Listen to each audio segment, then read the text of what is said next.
Hello everyone.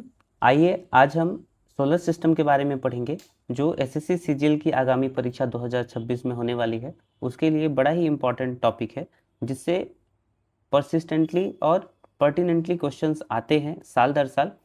तो Indian geography के इस इम्पोर्टेंट सेशन को लेकर मैं पर्सपेक्टिव एकेडमी में आपके साथ जुड़ा हूँ। सोलर सिस्टम के बारे में पढ़ते हुए हम यूनिवर्स के ओरिजिन के बारे में, स्टार्स के फॉर्मेशन, गैलेक्सी के फॉर्मेशन, प्लैनेट्स के बारे में जो बेसिक डिटेल्स हैं उनके बारे में देखेंगे।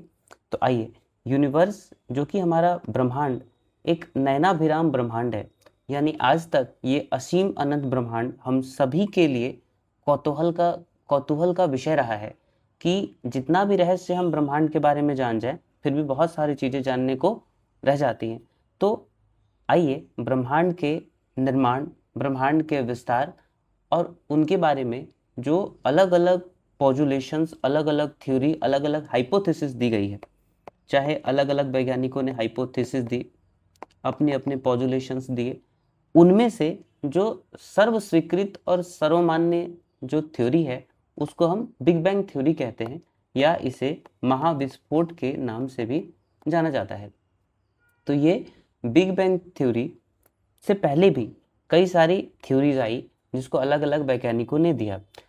एक अर्लियर थ्योरी और पॉपुलर आर्ग्यूमेंट जो बिग बैंग से पहले दिया गया वो दिया गया नेबुलर हाइपोथेसिस का थ्योरी।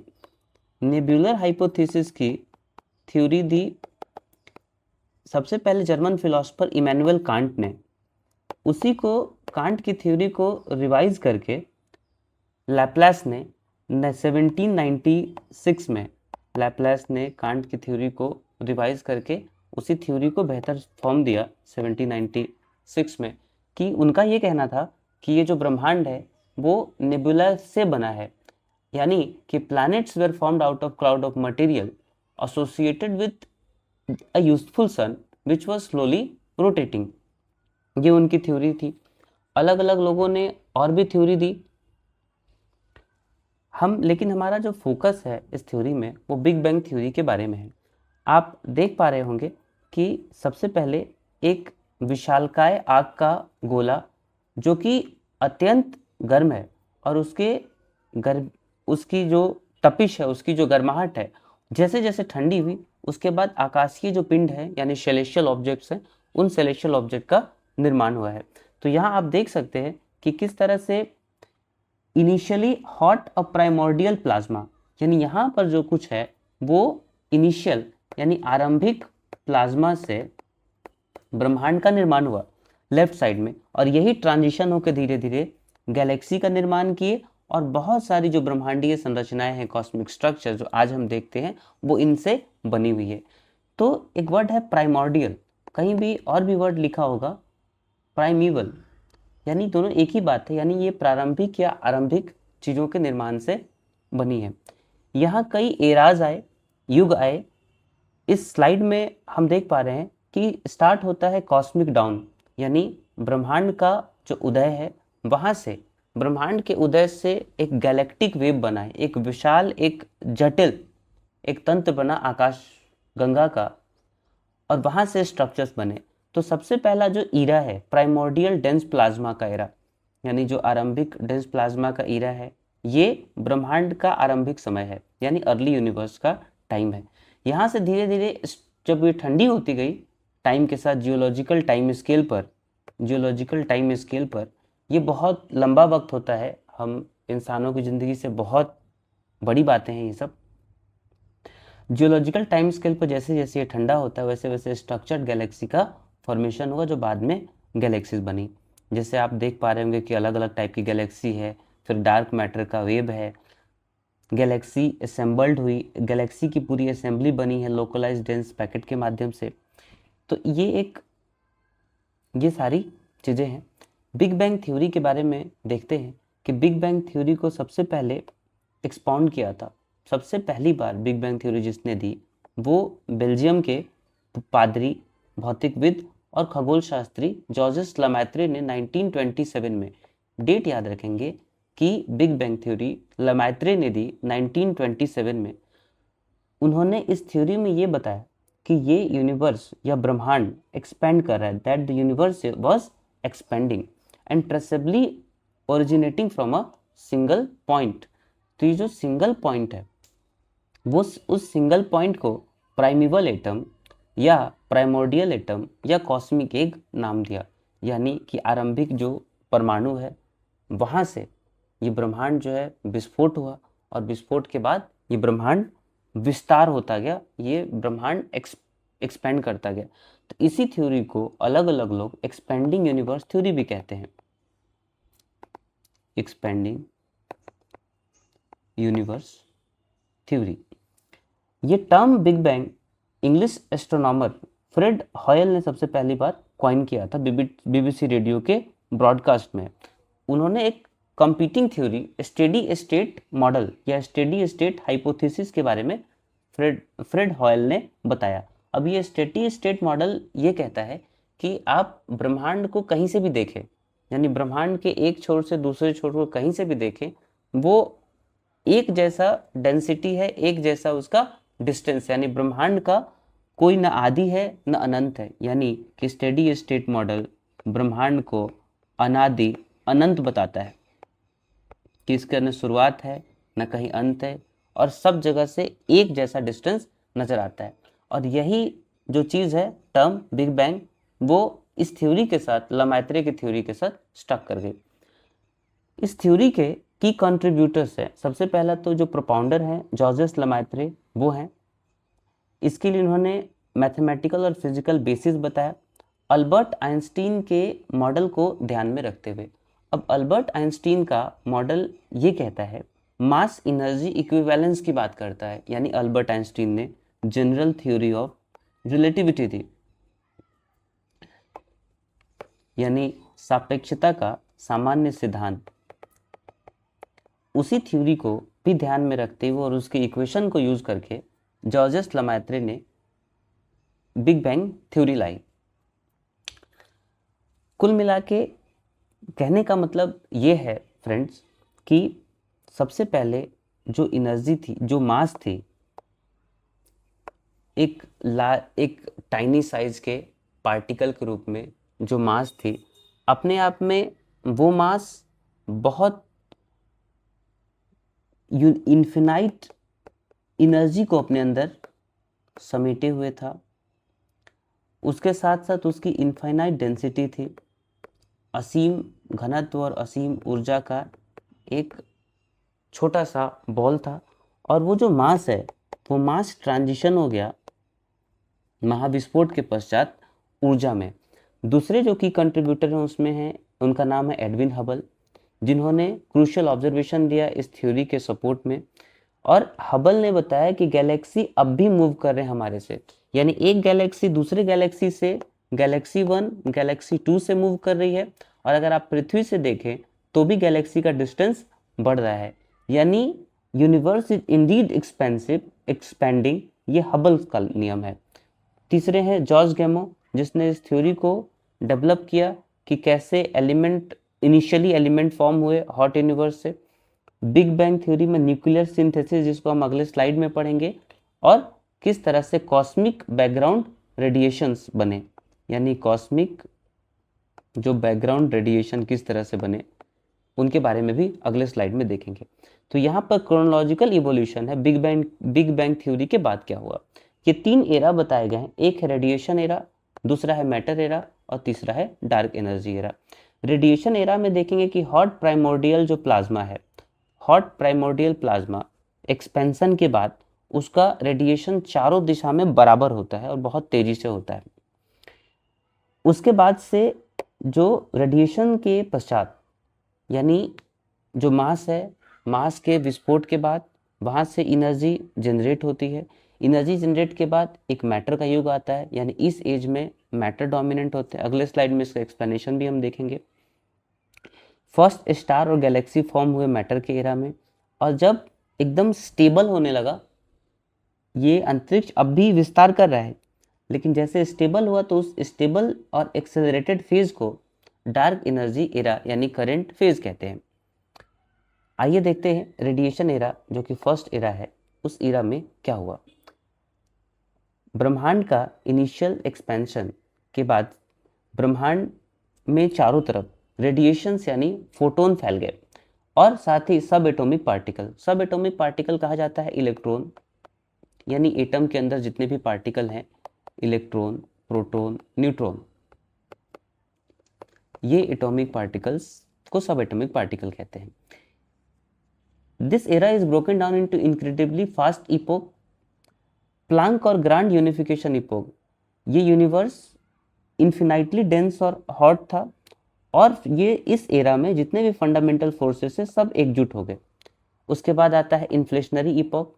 इसमें यूनिवर्स का बहुत तेज और काफ़ी दूर तक एक्सपेंशन हुआ, जिससे जो सब एटॉमिक साइज है वो कुछ ही सेकंड में वो सब एटॉमिक साइज फुटबॉल के साइज का हो जाता है। यानी इतना तेज विस्फोट हुआ कि कुछ सेकंड के अंदर फुटबॉल के साइज में कन्वर्ट हो जाता है ये जो सब एटॉमिक पार्टिकल यानी इलेक्ट्रॉन प्रोटॉन्स है। फिर जैसे जैसे ब्रह्मांड ठंडा हुआ तो जो कुछ बना एलिमेंट्री पार्टिकल, उसमें एलिमेंट्री पार्टिकल बनता है क्वार्क फिर कंबाइन होकर प्रोटॉन और न्यूट्रॉन का निर्माण करते हैं। और हम जैसा कि हम जानते हैं, अगर साइंस के आप स्टूडेंट हैं, तो प्रोटॉन और न्यूट्रॉन मिलके न्यूक्लियस का निर्माण करते हैं। यानी न्यूक्लियस के में यानी किसी भी परमाणु के नाभिक में जो कुछ रहता है मुख्य चीज़ वो होता है प्रोटॉन और न्यूट्रॉन, और यही इसका मुख्य भार होता है। उसके बाद न्यूक्लियोसिंथेसिस इपोक आता है। फर्स्ट 3 मिनट में ऐसा हुआ कि प्रोटॉन और न्यूट्रॉन एक दूसरे के साथ जुड़ के यानी उनका संलयन होता है और संलयन होके सबसे पहले फर्स्ट एटॉमिक न्यूक्लियाई बनाते हैं, यानी हाइड्रोजन, हीलियम और लिथियम के बहुत थोड़ी मात्रा में।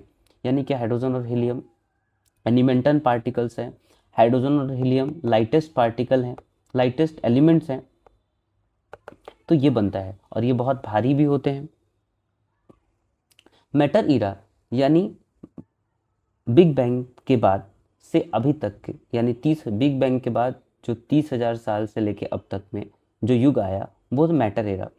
ब्रह्मांड फैलता रहा, इसकी डेंसिटी धीरे धीरे ड्रॉप हो गई और मैटर, उसके बाद जो मैटर है वो रेडिएशन का स्थान लेने लगे, यानी radiation give way to matter.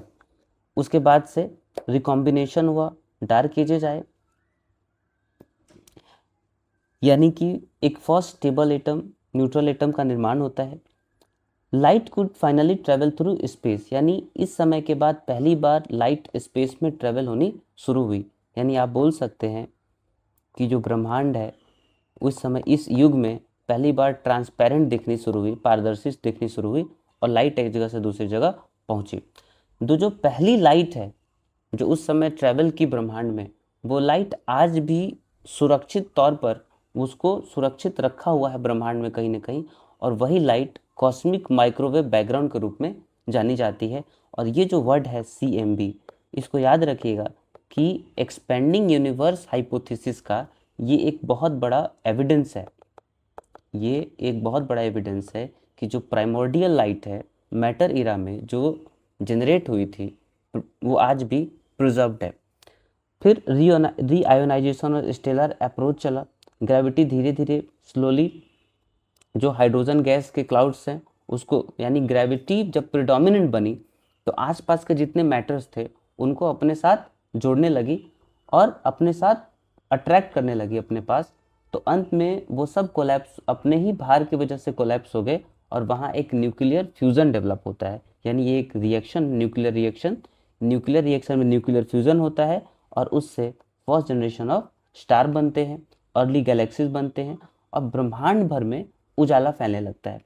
Galactic approach में क्या होता है, गैलेक्टिक इपोक में क्या होता है कि स्मॉल क्लस्टर ऑफ स्टार्स मर्ज करते हैं, प्रोटो गैलेक्सी का निर्माण करते हैं। प्रोटो गैलेक्सी को कहते हैं आद्य गैलेक्सी, यानी आद्य आकाशगंगा,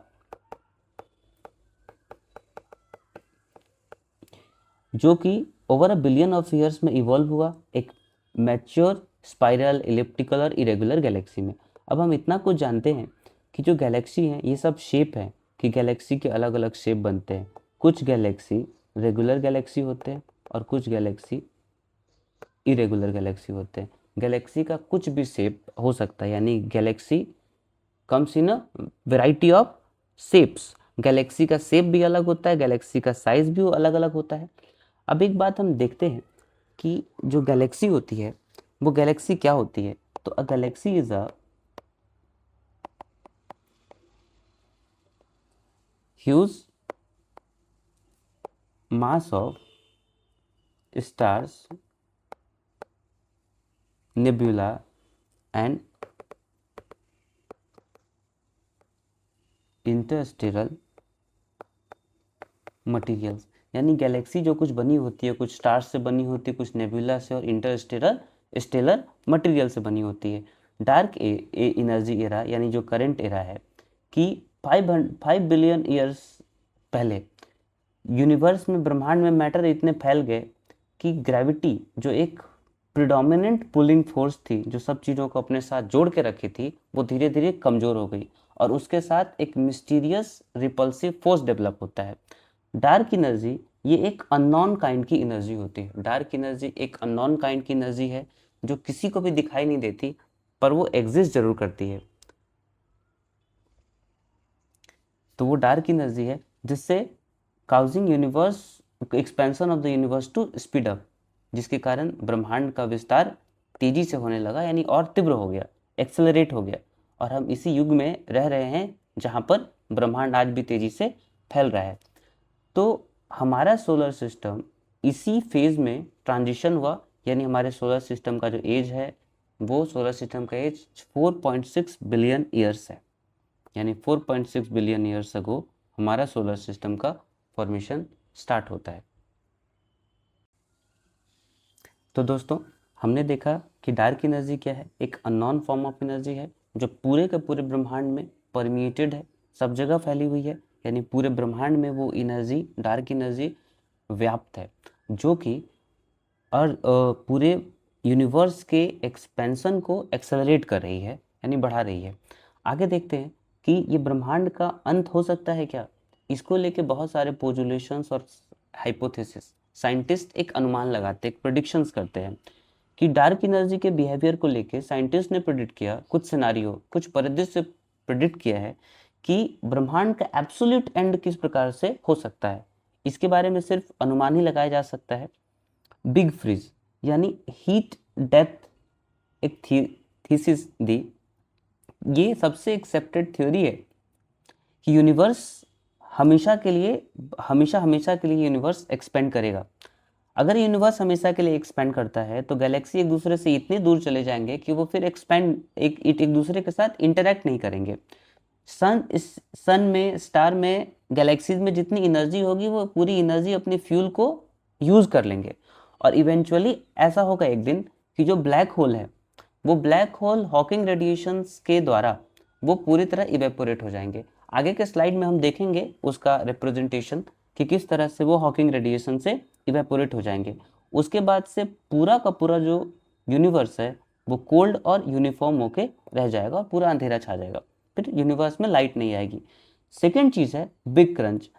if gravity eventually over powers dark energy, अगर ग्रेविटी फिर से शक्तिशाली हो गई और डार्क एनर्जी कमजोर पड़ गए तो ये जो आज यूनिवर्स का एक्सपेंशन हो रहा है वो एक्सपेंशन कॉन्ट्रैक्शन में कन्वर्ट हो जाएगा, यानी एक्सपेंशन रिवर्स हो जाएगा। और रिवर्स हो जाएगा एक्सपेंशन तो सारे जो पदार्थ हैं, सारे जो मैटर है वो एक दूसरे के साथ एक फाइनल जगह पर आ जाएंगे और वो जगह के एक पॉइंट, एक बिंदु बन जाएगा। और इसी बिंदु जहाँ से स्टार्ट हुई थी, इस बिंदु को हम सिंगुलैरिटी कहते हैं। यानी इसी पॉइंट से ब्रह्मांड सब दिशाओं में फैलते फैलते विस्तार किया था और एक बिंदु ऐसा है, फिर वापस से ग्रेविटी जब शक्तिशाली हो जाएगी तो वापस से इसी बिंदु पर आके सभी चीज़ें सिमट जाएगी।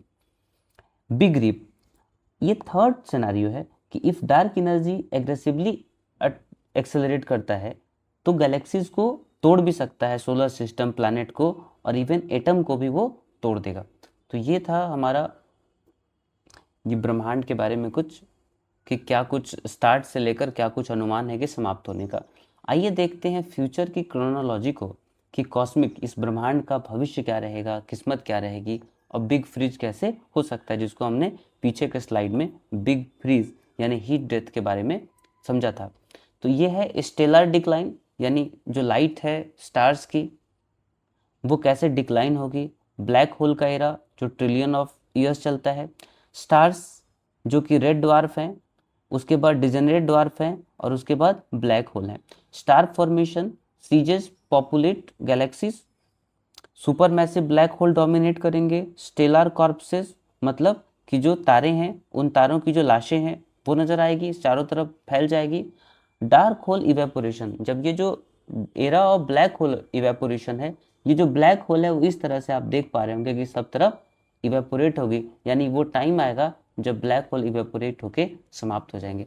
अब ब्लैक होल के बारे में एक बात ध्यान रखने वाली है कि ब्लैक होल वो सेलेशियल बॉडी या ऑब्जेक्ट होता है जिसमें इन्फिनाइट ग्रेविटेशनल पुल होती है। बड़ी से बड़ी गैलेक्सी और हजारों लाखों करोड़ों अरबों गैलेक्सीज उसमें आके समा सकती है। इतना ज़्यादा पावर होता है, इतना ज़्यादा ग्रेविटेशनल पुल होता है उनमें, ब्लैक होल में। और ब्लैक होल अंतरिक्ष में जब हम देखते हैं तो एक जगह सिचुएटेड नज़र नहीं आता, वो उसकी ग्रेविटी से समझ में आता है। और ब्लैक होल का समाप्त हो जाना, एक थियरी लोगों ने प्रेडिक्शन की कि हॉकिंग रेडिएशन, ये याद रखिएगा अगर एग्जाम में क्वेश्चन आता है कि ब्लैक होल किस तरह से समाप्त हो सकते हैं, तो सही उत्तर होगा हॉकिंग रेडिएशन से ब्लैक होल क्या होंगे, इवेपोरेट होंगे। उसके बाद बिग फ्रीज यानी कॉस्मिक हीट डेथ, पूरा एनर्जी सिग्नेचर समाप्त हो जाएगा। अब आइए देखते हैं प्लैनेट के बारे में। बचपन से आज तक हम सब ये पढ़ते आ रहे हैं ग्रहों के बारे में कि हमारा एक सौर मंडल है, एक सौर परिवार है, यानी सोलर सिस्टम। ये जो सोलर सिस्टम है, ये सोलर सिस्टम हमारी फैमिली का यानी पार्ट है। सन को हम लोग अलग अलग नामों से पुकारते हैं, अलग अलग धर्मों में सूर्य की पूजा की जाती है सन की। और सन की पूजा करने के पीछे का कारण है कि सन एनर्जी का, हमारे अर्थ के लिए एनर्जी का एक अल्टीमेट सोर्स है। अल्टीमेट सोर्स है, यानी कि एनर्जी और लाइट का जो प्राइमरी सोर्स है वो है सन।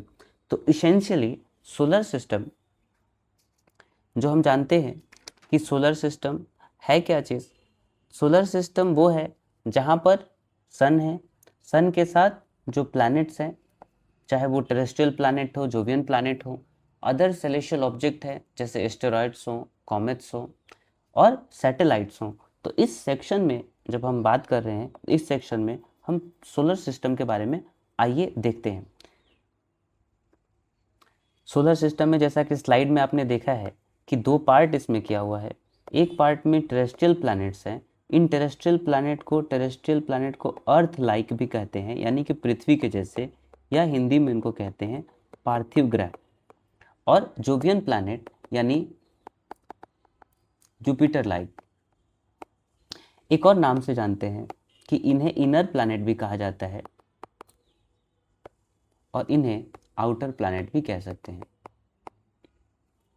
ये जो होते हैं प्लैनेट वो गैस जायंट्स होते हैं, यानी ज़्यादातर इन प्लैनेट में बहुत सारी गैस भरी रहती है, डस्ट पार्टिकल भरे रहते हैं, आइस भरे रहते हैं।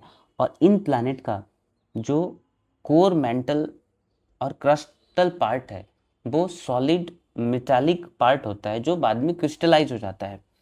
तो यहाँ पर एक रिप्रेजेंटेशनल इमेज दिया हुआ है जहाँ पर मरकरी, वीनस, अर्थ और मार्स टेरेस्ट्रियल प्लैनेट है। जोवियन प्लैनेट में यानी जुपिटर लाइक प्लैनेट जिसका नेतृत्व जुपिटर करता है, जुपिटर, सैटर्न, यूरेनस, नेपच्यून और बाद में एक छोटा सा ग्रह जिसको ड्वार्फ प्लैनेट कहते हैं, बौना ग्रह, वो है प्लूटो। सोलर सिस्टम प्लैनेट का कंपैरिजन देखेंगे टेरेस्ट्रियल प्लैनेट और जोवियन प्लैनेट के बीच में। अभी जैसा कि हम बात कर रहे थे कि पृथ्वी के जैसे ग्रह और बृहस्पति के जैसे ग्रह, जो ग्रह हैं उनका एक तुलनात्मक अध्ययन करते हैं। टेरेस्ट्रियल प्लैनेट जो होते हैं, एक बात मैंने अभी थोड़ी देर पहले कही कि वो रॉकी प्लैनेट्स होते हैं। ये प्लैनेट की एक और ख़ास बात है कि ये सूरज से इनकी प्रॉक्सिमिटी बहुत पास होती है, यानी जो विसिनिटी है सन के बहुत पास में रहते हैं, प्रॉक्सिमिटी पास है।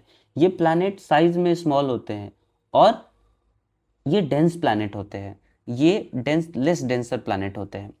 सबसे पहले प्लैनेट का जिक्र करेंगे जब मरकरी का, तो मरकरी का जो कोर होता है, मरकरी का सबसे अंतस्थ भाग होता है, अंदर का भाग, वो आयरन कोर होता है। मरकरी का कोर आयरन का होता है। मरकरी का जो बीच का भाग है मेंटल, वो थिन रॉकी मेंटल का बना होता है। वीनस की बात करें तो वीनस में थिक कार्बन डाइऑक्साइड की एटमॉस्फेयर पाई जाती है। रॉक, उसका जो मेंटल पार्ट होता है वो रॉकी होता है, किसका, वीनस का। अर्थ एकमात्र ऐसी ग्रह है जहां पर जीवन व्याप्त है, जीवन संभव है। अर्थ एकमात्र ऐसी प्लैनेट है जो अपने आप में डायनेमिक है, जहां जीव जंतु, पशु पक्षी, कीड़े मकोड़े, पानी, एटमॉस्फेयर, सब कुछ आपको दिखने को मिलता है। मार्स ऐसी प्लैनेट है जिसके दो, यहाँ पर देख रहे होंगे कि मार्स के दो सैटेलाइट्स हैं। बड़ा सैटेलाइट का नाम है फोबोस और छोटा सैटेलाइट का नाम है डाइमोस। याद रखिएगा, ये लार्ज है अपने आप में सैटेलाइट फोबोस, और डाइमोस स्मॉल सैटेलाइट है। तो एक है, मार्स का एटमॉस्फेयर बहुत थिन होता है। मार्स को लाल ग्रह कहते हैं, और लाल ग्रह इसलिए भी कहते हैं कि मार्स का पूरा जो सरफेस होता है वो रेड होता है। मार्स का सरफेस रेड इसलिए भी होता है क्योंकि मार्स के सरफेस पर जो आयरन एलिमेंट के रूप में ये मिलता है ज़्यादातर। और मार्स जहाँ भी देखेंगे आपको मार्स में रेड डस्ट नज़र आता है, और मार्स की बहुत पुरानी वोल्केनिक हिस्ट्री है, यानी कि जो मंगल ग्रह है उस पर बहुत बार ज्वालामुखीय विस्फोट हुआ है, वोल्केनिक इरप्शन हुए हैं, उस वजह से भी मार्स का रंग लाल होता है। आगे देखेंगे जोवियन प्लैनेट में कि जोवियन प्लैनेट, पहली बात तो यह है कि सन से दूर होते हैं, साइज में बहुत बड़े होते हैं, बहुत विशालकाय होते हैं। जो सोलर सिस्टम में जो जोवियन प्लैनेट है, जोवियन प्लैनेट में सबसे पहली बात करते हैं जब हम जुपिटर की, तो जुपिटर की जो साइज़ है वो अर्थ की साइज़ में बहुत ज़्यादा है, यानी 1300 अर्थ वैसे ही समा जाएंगे जुपिटर में, यानी जुपिटर इतना बड़ा है। जुपिटर की एक स्ट्राइकिंग फीचर ये है कि जुपिटर में डीप गैसियस एटमॉस्फेयर पाया जाता है। इसका जो इंटीरियर है वो मेटालिक हाइड्रोजन का होता है, इसका जो कोर होता है वो रॉकी कोर होता है। तो कोर जुपिटर का रॉकी होता है, एटमॉस्फेयर गैसियस एटमॉस्फेयर होता है, और ये जो लाल रंग की आप पट्टी देख रहे हैं जगह जगह, वो बहुत तेज चलने वाली आंधी है, यानी बहुत फास्ट मूविंग स्टॉर्म्स है, जो स्टॉर्म्स हमेशा जुपिटर पे चलते रहते हैं। दूसरा, सैटर्न की बात करेंगे तो सैटर्न आईसी रिंग, ये जो पूरा का पूरा जो सैटर्न के चारों तरफ जो रिंग बना है वो आईसी रिंग है। इनका भी एटमॉस्फेयर गैसियस होता है, मेटालिक हाइड्रोजन होता है, और रॉकी कोर इनका भी रॉकी होता है। यूरेनस को देखें तो यूरेनस का रंग नीला इसलिए दिखता है कि उसमें मीथेन एटमॉस्फेयर है, आईसी और रॉकी इंटीरियर है, कोर बहुत छोटा होता है, किसका, यूरेनस का। और नेपच्यून का देखें तो नेपच्यून में बहुत तेज हवा चलती है, और नेपच्यून का एक सैटेलाइट जिसका नाम लिखा हुआ है नेचुरल सैटेलाइट, यानी उसका प्राकृतिक उपग्रह, ट्राइटन कहा जाता है, ट्राइटन। और नेपच्यून का एटमॉस्फेयर डायनेमिक होता है, इंटीरियर आईसी होता है।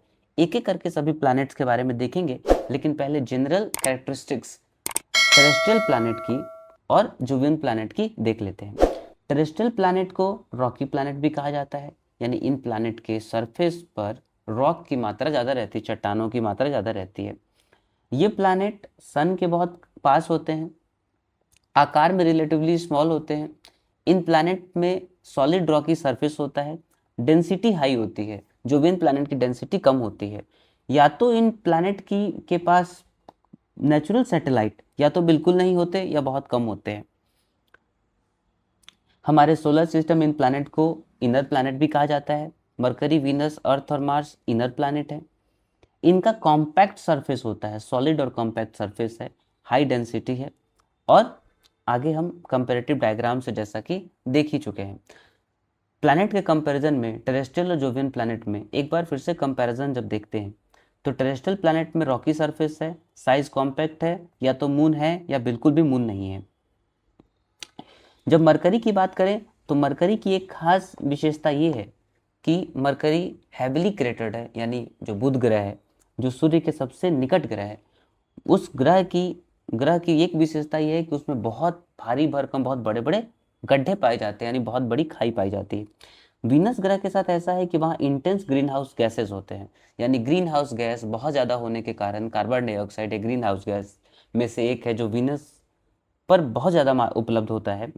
तो इस वजह से भी वीनस सोलर सिस्टम में सबसे गर्म गैस है, यानी थिक एटमॉस्फेयर है, बहुत हॉटेस्ट प्लैनेट है सोलर सिस्टम में। मरकरी, ध्यान रखिएगा कि मरकरी सबसे निकट होते हुए सबसे हॉटेस्ट प्लैनेट नहीं है, क्योंकि मरकरी की एटमॉस्फेयर थिन होती है, लेकिन उसके बाद जो वीनस का नंबर आता है वो हॉटेस्ट इसलिए होता है क्योंकि इंटेंस ग्रीन हाउस गैसेज हैं जो सन के हीट को ट्रैप कर लेते हैं और बाहर जाने नहीं देते।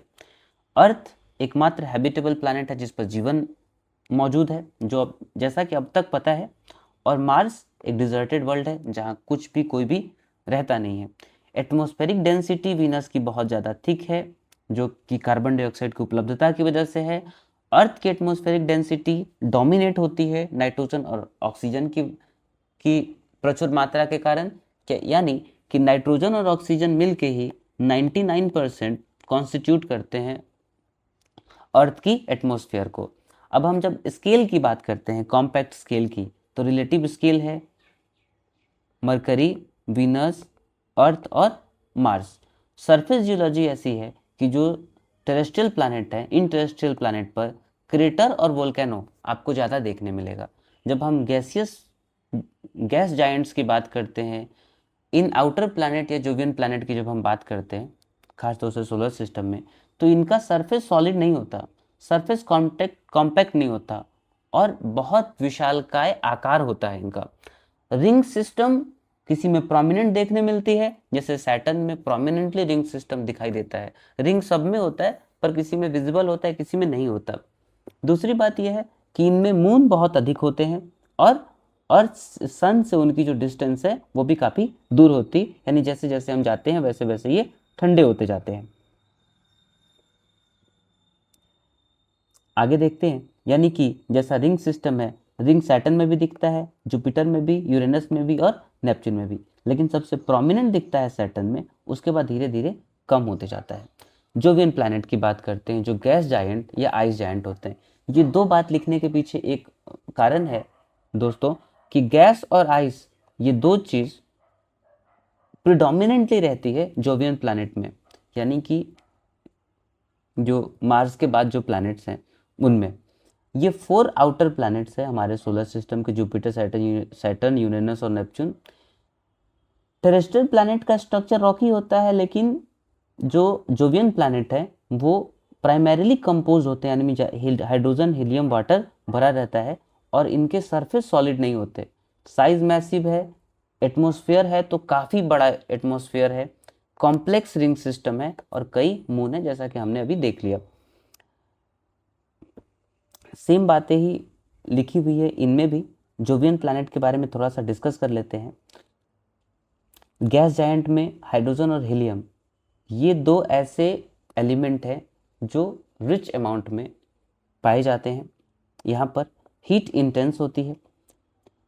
जब हम जुपिटर की बात करेंगे तो ये जुपिटर का क्रॉस सेक्शनल इमेज है। जुपिटर के अपर एटमॉस्फेयर में आपको क्लाउड के बैंड दिखेंगे, जहाँ जहाँ रेड स्पॉट दिखेंगे वो रेड स्पॉट, बड़े बड़े रेड स्पॉट।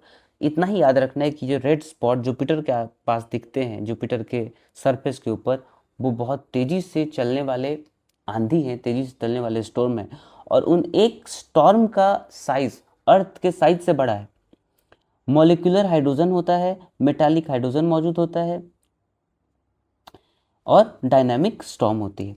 जब हम सैटर्न की बात करेंगे तो सैटर्न में स्पेक्टेकुलर रिंग नज़र आता है। सैटर्न के बारे में आगे और भी डिटेल में पढ़ेंगे कि सैटर्न इतना कम डेंस होता है, इतना लेस डेंस होता है, यानी कि सैटर्न की डेंसिटी वाटर की डेंसिटी से भी कम होती है। अगर उतना बड़ा अगर बाथ टब आपके पास हो तो सैटर्न उसमें फ्लोट कर सकता है, इतना लेस डेंस है। खास तौर से रिंग इसलिए वजह से बन गए कि जो गैसेस का जो क्लाउड आसपास घूमता रहता है, गैस का, आइस का, डस्ट का, वो इतना तेज मूवमेंट करता है सैटर्न, जिसके वजह से ये रिंग फॉर्मेशन दिखाई देने लगता है, यानी बहुत ज़्यादा ग्रेविटेशनल पुल की वजह से कॉम्पैक्ट हो जाते हैं। सैटर्न का एक फेमस मून है जिसका नाम है टाइटन। सैटर्न का एक फेमस मून है टाइटन, जो घड़ी का, वॉच का एक प्रीमियम वॉच की ब्रांड भी है। दूसरी बात है कि ये गैस जायंट्स भी होते हैं जोवियन प्लैनेट और आइस जायंट्स भी होते हैं। वोलेटाइल रिच कंपोजिशन होता है, जनरली कूलर होते हैं। यूरेनस और नेपच्यून की बात करेंगे, ये उनका दोनों का क्रॉस सेक्शनल इमेज दिया हुआ है कि इसका स्ट्रक्चर लाइट ब्लू होता है, इसका डार्क ब्लू होता है, डिटेस्ट ब्लू। आगे सबके बारे में एक एक करके देखते हैं। आइए स्टार्ट करते हैं एक एक प्लैनेट के बारे में। तो सबसे पहले मरकरी प्लैनेट के बारे में बात कर लेते हैं। आइए देखते हैं प्लैनेट के बारे में, जो सिस्टमैटिक स्टडी है एक एक प्लैनेट के बारे में। मरकरी प्लैनेट स्मॉलेस्ट और क्लोजेस्ट प्लैनेट है कंपेयर टू सन। अगर हम सन से कंपैरिजन, अगर कंपैरेटिव देख लें तो सन से इसकी प्रॉक्सिमिटी सबसे पास है, क्लोजेस्ट प्लैनेट है और सोलर सिस्टम में स्मॉलेस्ट प्लैनेट है। ये बहुत बेसिक डिटेल है, हम सब जानते हैं।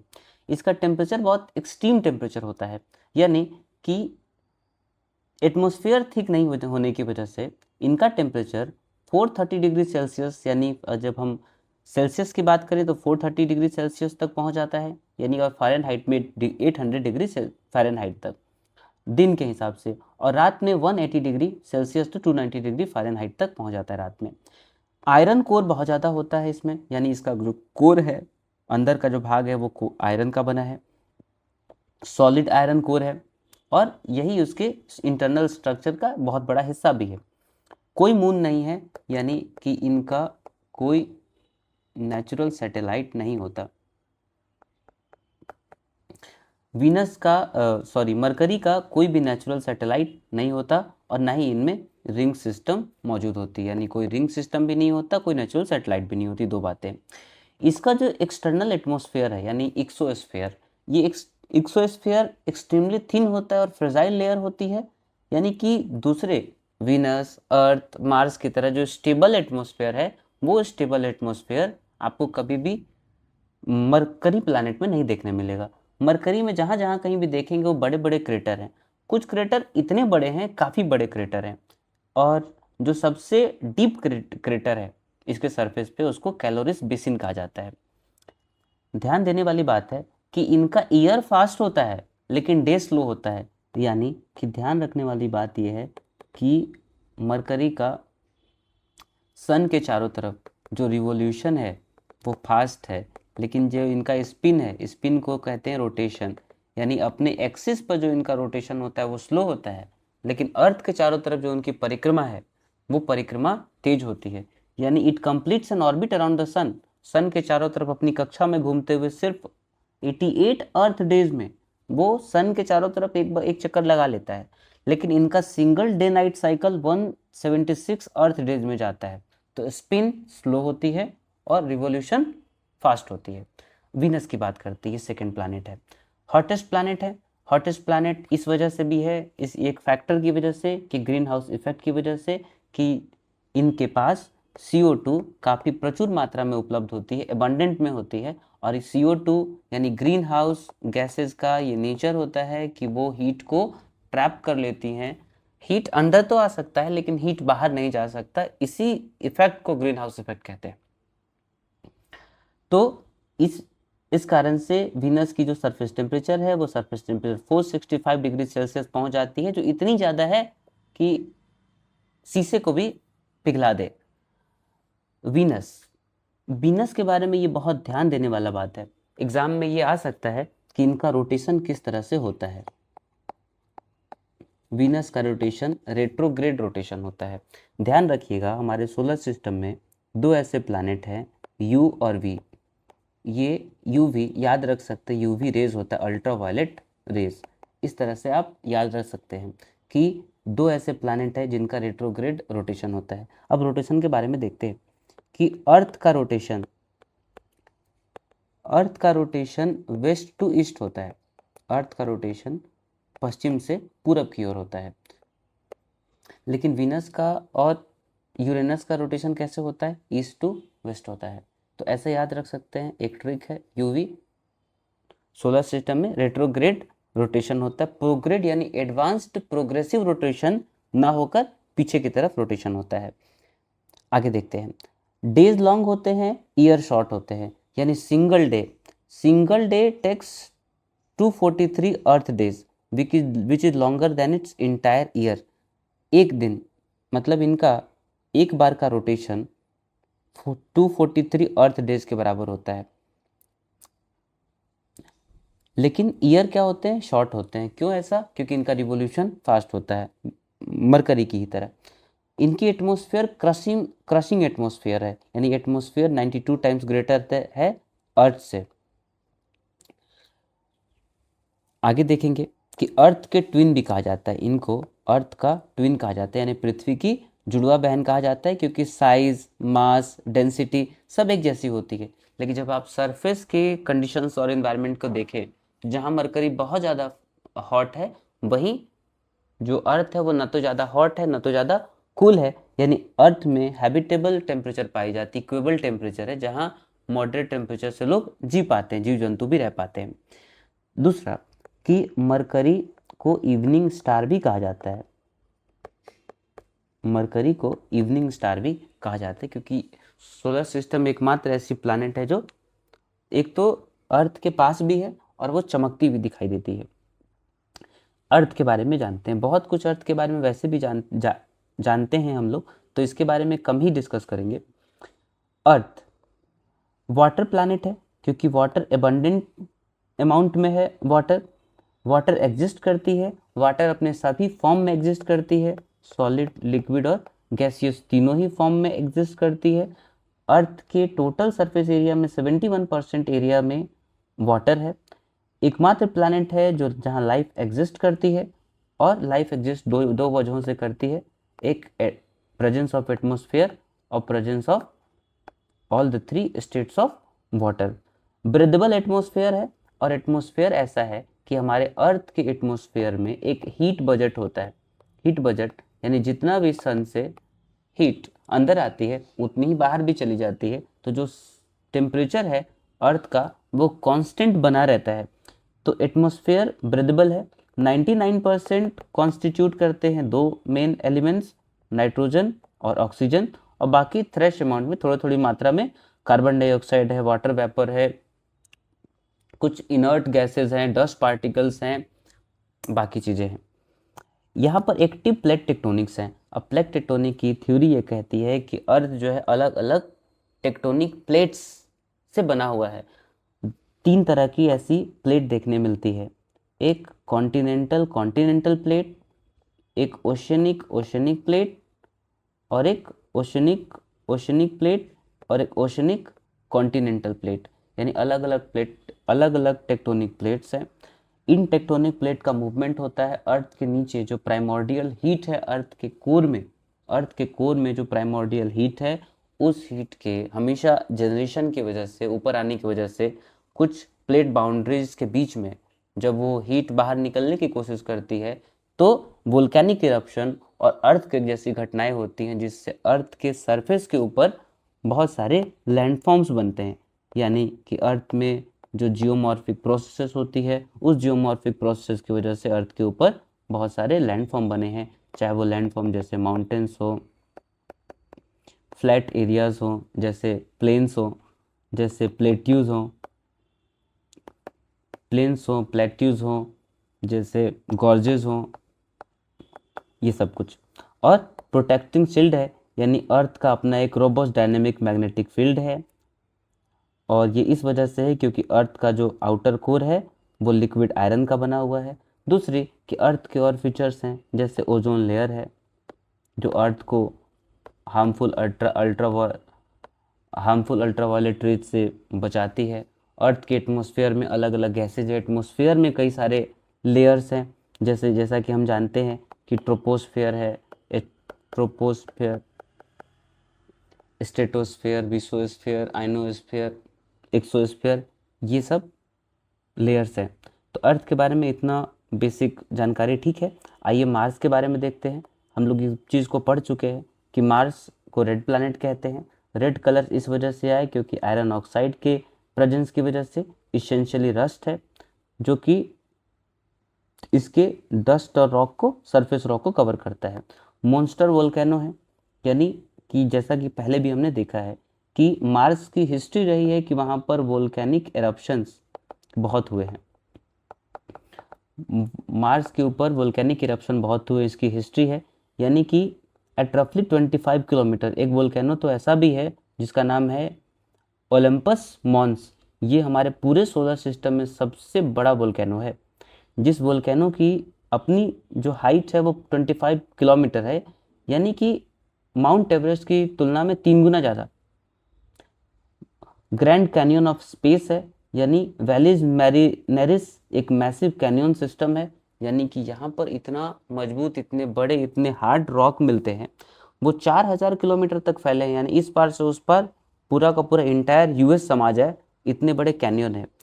थिन कोल्ड एटमॉस्फेयर देखने को मिलती है, यानी कि less than 1% of earth pressure, 95% carbon dioxide है, यानी कि ये हीट को ट्रैप नहीं कर सकता, लेकिन इसकी जो टेम्परेचर है वो एवरेज टेम्परेचर -62 डिग्री सेल्सियस तक पहुंच जाती है, यानी एक ठंडा पूरा का पूरा इसका एटमॉस्फेयर ठंडा होता है।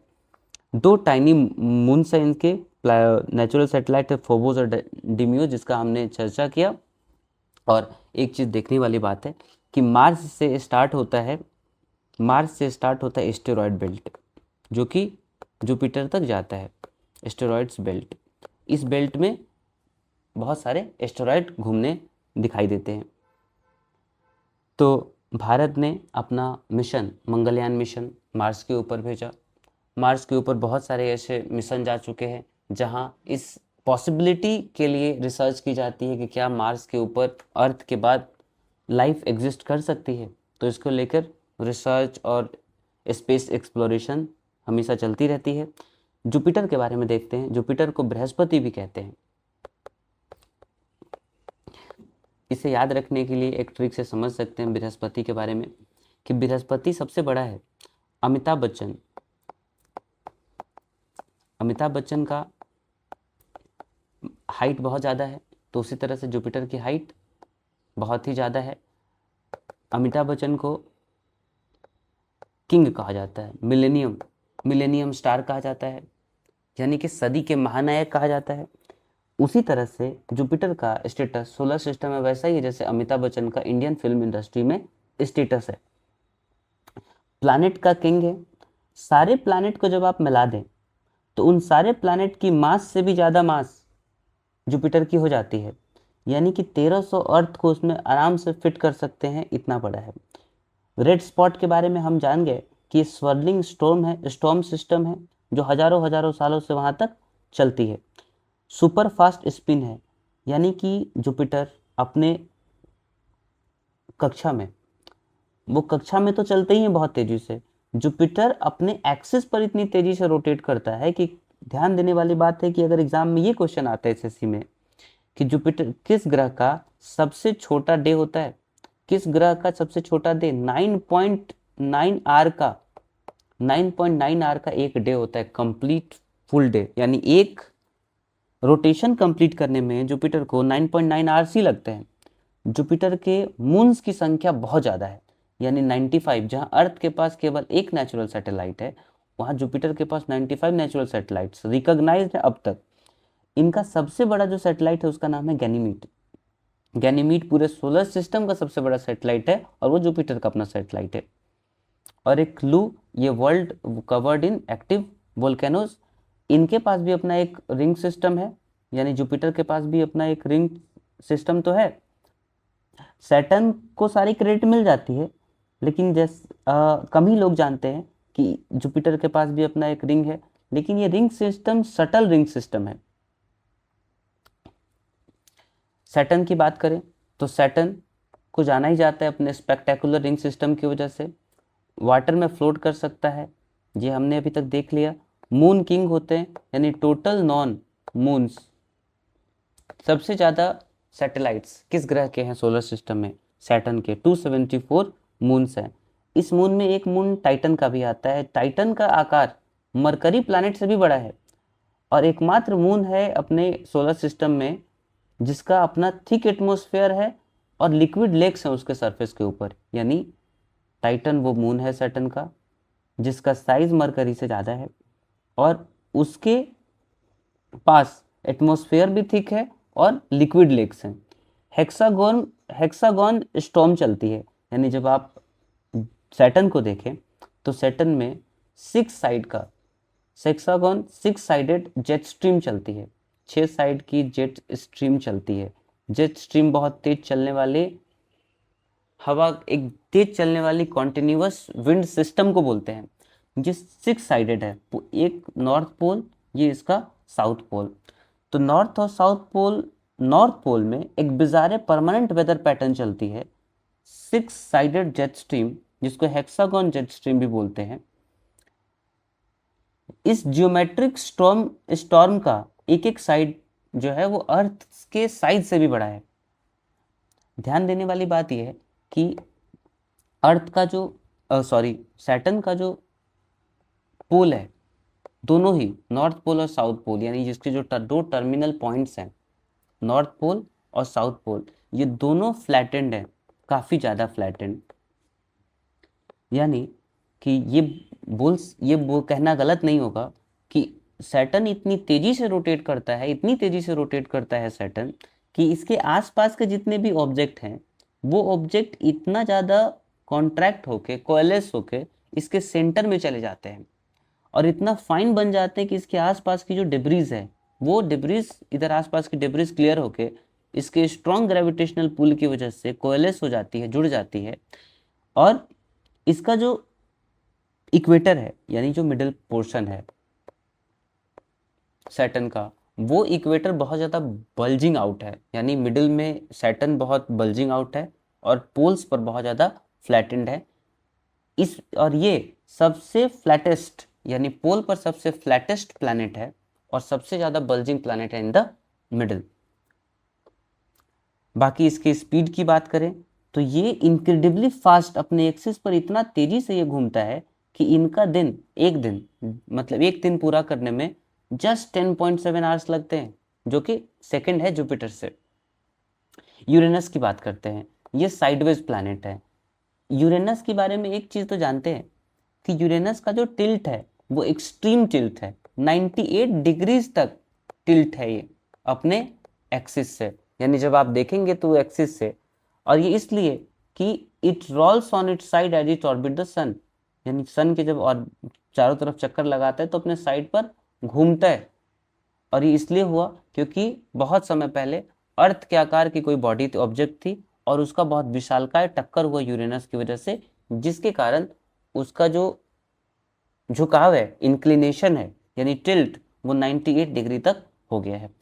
पहले भी जान चुके हैं हम लोग, इस आज के वीडियो में इस चीज़ की चर्चा हुई है कि ये भी बाकी सारे जोवियन प्लैनेट की तरह आइस जायंट है।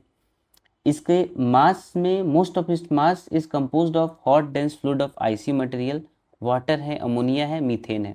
मीथेन के प्रेजेंस की वजह से भी इनका जो कलर है वो कलर ब्लू नजर आता है। लुक क्यों करता है? हाइड्रोजन और हीलियम तो है ही, और मीथेन गैस है, CH4 methane, which absorbs red light, जो कि रेड लाइट आती है उस रेड लाइट को मीथेन एब्जॉर्ब करती है और उससे एक signature pale cyan blue green colour provide करता है। नेपच्यून से भी ठंडा होता है ये ग्रह।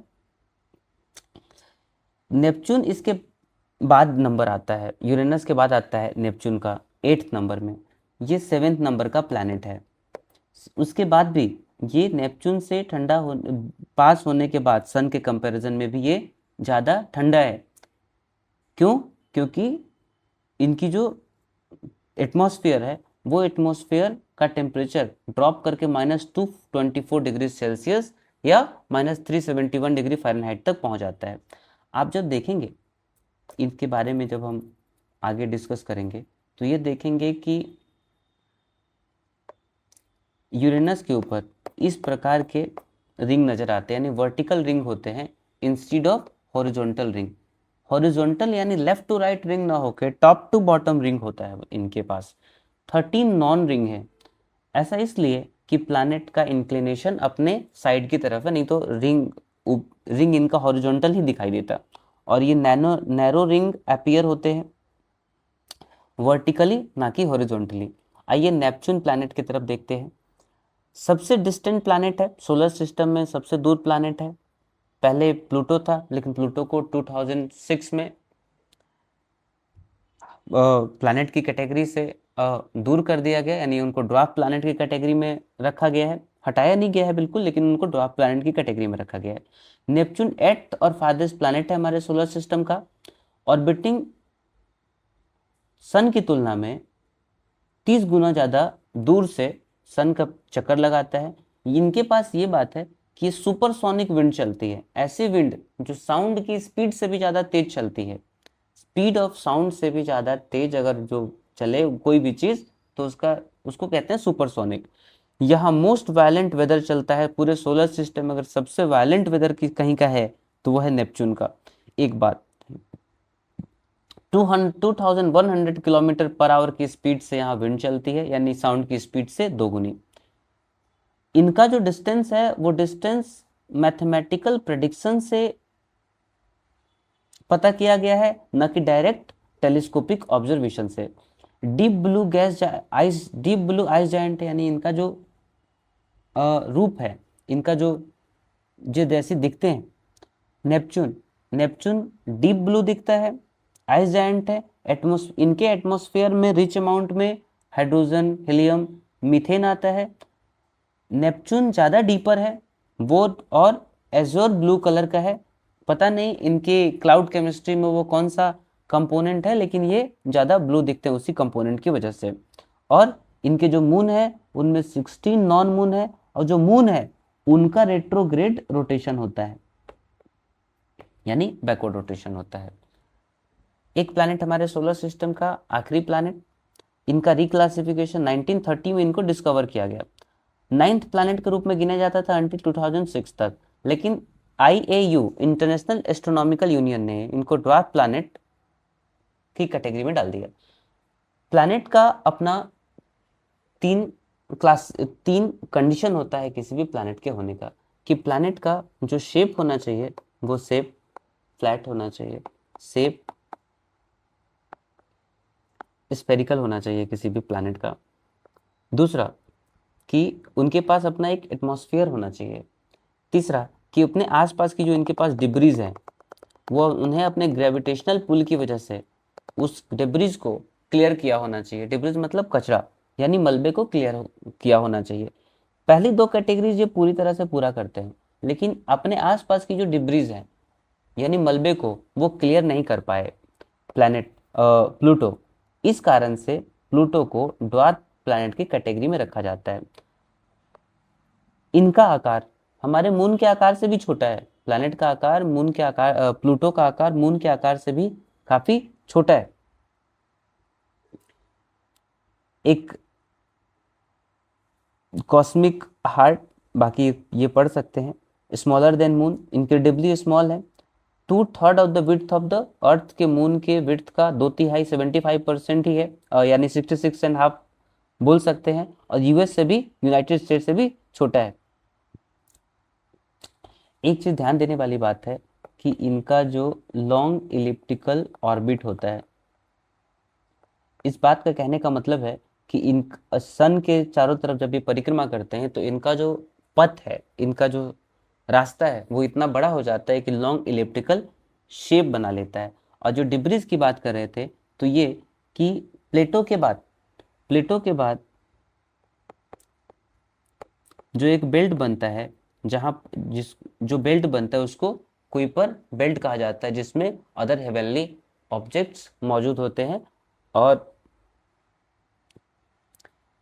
तो ये था हमारा डिस्कशन हमारे सोलर सिस्टम के बारे में। आशा करता हूँ कि आप सभी को ये वीडियो अच्छी लगी होगी और एग्ज़ाम के पॉइंट ऑफ व्यू से ये वीडियो आपके लिए उपयोगी साबित होगी। Thanks for joining. अगले इम्पॉर्टेंट सेशन में हम लोग ऐसे ही इम्पॉर्टेंट वीडियोज़ को लेकर आपके साथ जुड़ेंगे। धन्यवाद।